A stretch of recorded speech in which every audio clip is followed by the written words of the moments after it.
Storytelling Sejarah Sekolah Angkoloro di Kampung Lawas Maspati, Surabaya. Halo semua, kenalin aku Roti, storyteller kalian hari ini.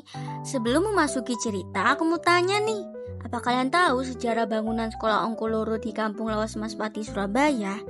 Jika kalian belum tahu, yuk simak video ini. Sebelum itu, kita perlu membahas tentang asal-usul Sekolah Angkoloro. Pada masa Hindia Belanda, pendidikan bukanlah sesuatu yang dapat diakses oleh semua orang.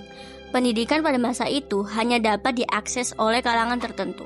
Sehingga untuk memberantas buta huruf di kalangan pribumi, pemerintah Hindia Belanda mendirikan sekolah untuk pribumi.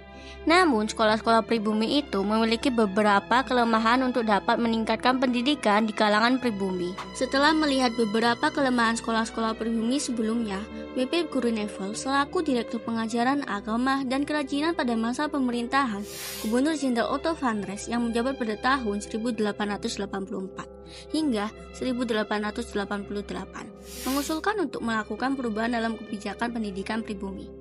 Dan ia mengusulkan untuk mendirikan dua sekolah pribumi, yaitu Sekolah Angkosici atau bahasa Belandanya Eerste Klas School dan Sekolah Angkoloro atau bahasa Belandanya Tweede Klas School pada tahun 1887.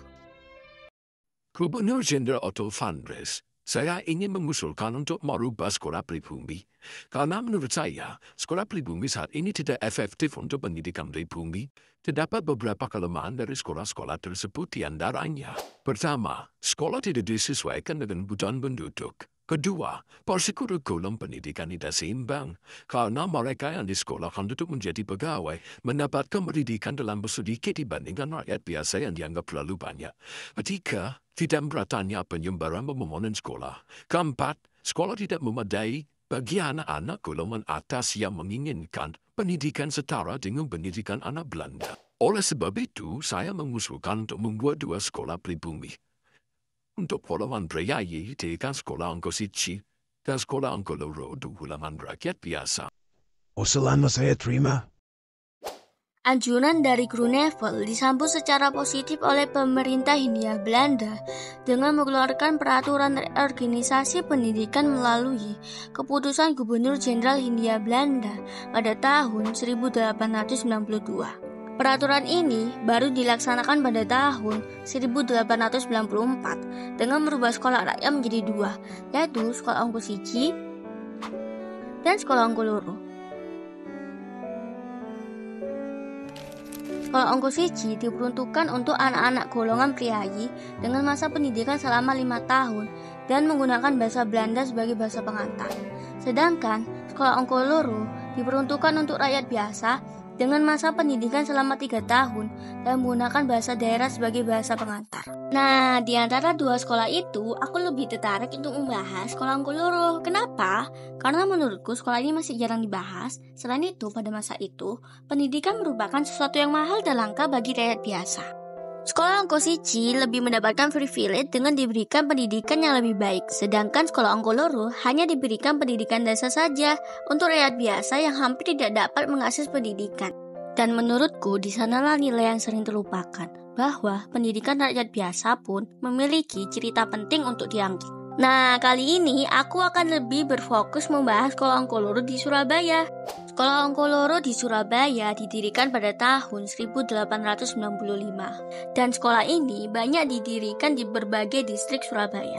Namun saat ini, Sekolah Angkoloro yang diketahui adalah Sekolah Angkoloro di Kampung Lawas Maspati yang terletak di Jalan Maspati 5, Kecamatan Bubutan, Surabaya. Sekolah Angkoloro yang berlokasi di Kampung Lawas Maspati berdiri sekitar tahun 1900-an dan menggunakan salah satu rumah warga untuk kegiatan belajar mengajar. Ruangan yang digunakan untuk belajar hanya ruang tamunya saja.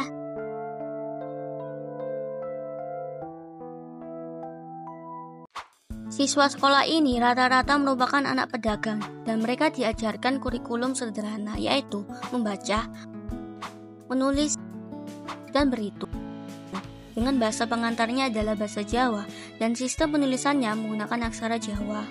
Ketika akan mencatat pelajaran, para siswa akan menggunakan sabak sebagai buku dan batu atau grip sebagai alat tulis.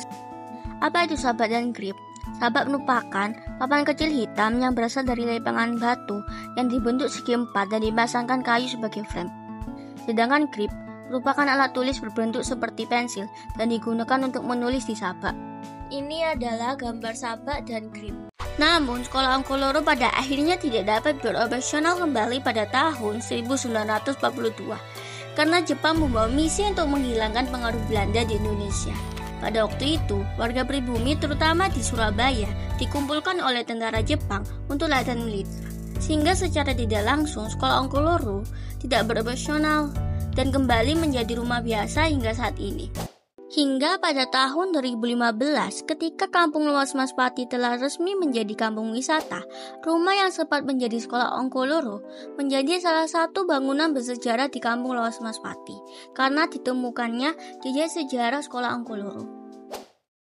Nah, itulah sejarah dari sekolah Ongkoloro, salah satu bagian penting dari sejarah pendidikan di Indonesia, terutama di Surabaya. Jejak sejarahnya kini tetap hidup sebagai bagian dari cagar budaya di Kampung Luas Mas Pati. Setelah mendengarkan cerita ini, semoga menginspirasi kita untuk terus menghargai pentingnya pendidikan dan melestarikan sejarah bangsa. Terima kasih sudah mendengarkan cerita Roti hari ini. Sampai jumpa kembali.